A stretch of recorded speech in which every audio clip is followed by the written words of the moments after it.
What's up everybody, Landon here with LMR.com. In this video, I'll be taking a look at SVE's 130 amp alternator upgrade kit for the 1979 to 1985 Mustangs, as well as showing you how to install one of these kits into your car.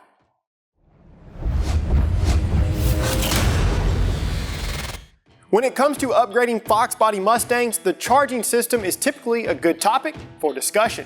From the factory, the Fox Mustang had a very anemic charging system, and it did a decent job at keeping up with the simple demands from a factory car.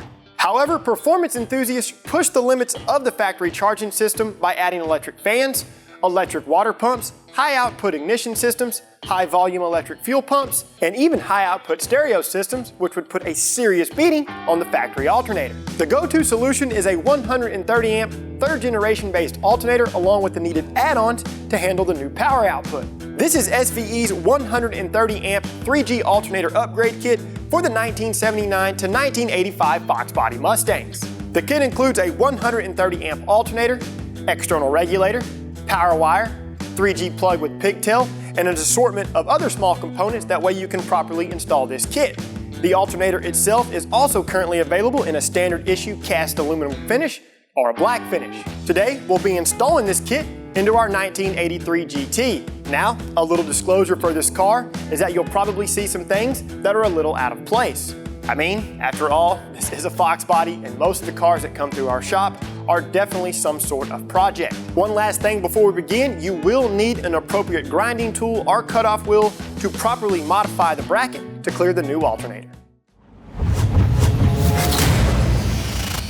To begin, pop the hood and remove the battery for optimal workroom. This car ended up having a side post battery, which is wrong for this year model. Loosen the hose clamp on the upper radiator hose. Slide the clamp back and then remove the upper hose from the radiator. Have a few rags ready just in case any coolant runs out. Position the upper hose out of your way. With the battery removed from the car, use a pry bar or something similar on the tensioner to relieve belt tension, and then slide the belt off of the alternator pulley. Loosen and remove the lower retaining bolt with a 5/8 wrench. Loosen and remove the upper retaining bolt with a 9/16 wrench. Go ahead and bring the alternator forward. Remove the stator wire from the stud on the back of the alternator. Loosen and remove the 5/16 nut, securing the hold down bracket. Position this out of your way. Use a flathead to remove the field wire from the stud on the back of the alternator. Roll back the protective boot on the battery wire, exposing the retaining nut. Loosen and remove the 7/16 retaining nut and then remove the wire. The alternator is now free to come out. At this point, you can remove the air cleaner assembly from the car. This may differ throughout the 1979 to 1985 era. Be sure and remove all attaching hardware, connected components, and vacuum lines. On the factory harness, cut the electronic choke wire if equipped. Go ahead and cut the field wire as well. Locate the factory regulator at the inner fender. Loosen and remove the two 3/8 bolts. Bring the regulator forward. Pull up on the white release tab to disconnect the electrical connection. Remove the factory external regulator from the car. Clean or replace the voltage regulator connector. Clean the inner fender where the voltage regulator mounts. Install the voltage regulator electrical connector into the new external voltage regulator. You may have to carefully lift up on the tab on the regulator to fully engage the connector. Position the new external regulator into place. Reinstall the factory hardware and fully tighten. At this time, you can position the new alternator into place. Slide the lower bolt into place and rotate the alternator toward the upper bolt hole. Place a mark on the bracket where the body of the alternator makes contact. This will indicate where you need to cut in order to achieve proper clearance. Once the mark is made, remove the lower bolt and alternator. Place a towel or rag over any sensitive components to keep out any metal shavings. Cut at the marked area with an appropriate tool such as a grinder or cutoff wheel. Once you make the cut, file down any rough areas on the bracket. Vacuum up the metal shavings. Then use compressed air to blow away any residual dust. Give the area a final wipe down with a rag and quality brake clean. Place the new alternator, power wire, and conversion wire on a workbench. Plug in the conversion wire to the voltage regulator on the alternator. Connect the stator wire into the alternator. Remove the 10mm retaining nut from the lug. Position the yellow wire with pre-installed ring terminal over the lug. Position the ring terminal from the power wire over the lug. This will be the longer wire coming from the pre-installed fuse. Reinstall and retighten the retaining nut. Install the alternator into the car and slide the lower bolt into place.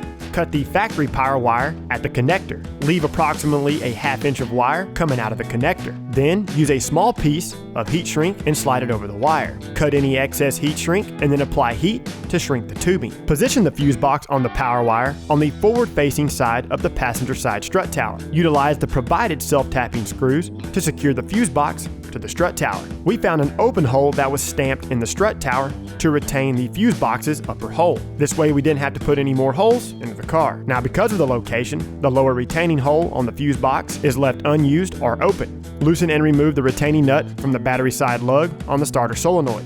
Remove all of the ring terminals from the lug. Clean all of the connections on the battery side of the solenoid.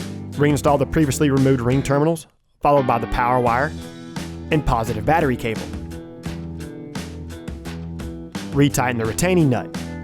Properly route the factory power wire and then cut the field wire to the length that you need. Splice the end of the field wire. If you would like, slide a piece of heat shrink over the pre-installed butt connector. Slide the field wire into the butt connector and then crimp the connector to secure the wire. Slide the heat shrink into position and then apply heat to shrink the tubing. If your car is equipped with an electronic choke, carefully splice the stator wire on the new conversion plug. Cut the electronic choke wire to length and then splice the wire. Wrap the choke wire around the exposed area on the stator wire. Solder the connection. Wrap the soldered area with quality electrical tape. Remove the lower bolt from the alternator and roll it forward. Take this time to neatly wrap all of the wires with quality electrical tape. Reposition the alternator and slide the lower bolt back into place. Tighten the lower bolt by hand a few turns. If the upper part of the bracket makes contact with the alternator housing, carefully file or grind down the underside of the upper bolt hole. Once you achieve proper clearance, align the upper bolt holes and then position the provided bolt into place. Thread on the nut and then fully tighten. Now you can fully tighten the lower bolt. Reinstall the battery. Reconnect the positive and negative cables. Rotate the tensioner and then reposition the belt. Reinstall the upper radiator hose and retighten the clamp. Remove your rag covering the carburetor. Reassemble the air cleaner and connect anything that was removed. Once everything was reassembled, we fired up the car and checked for proper voltage. This was done with a voltmeter while the AC was running and the headlights on bright. As you can see, this alternator was able to hold a very solid 14.5 volts at idle. That now completes a successful 3G alternator upgrade. Wrapping everything up here, guys, if you have good mechanical and electrical skills, then this install should be pretty straightforward. Of course, for those of you wanting to upgrade to this SVE 130 amp alternator kit but aren't quite comfortable with doing the work yourself, feel free to reach out to a trustworthy local speed shop and have them install this kit for you. Overall, this was a solid upgrade for our 83 GT. While it is still predominantly stock, we now have a charging system that can handle any future electrical upgrades we do to this car. To see more how-to and review videos covering industry-leading products, be sure and subscribe to our YouTube channel, like this video, and don't forget to turn on notifications. While you're at it, check out our other videos and don't forget to shop LMR.com for all things 1979 to present Mustang and SVT Lightning.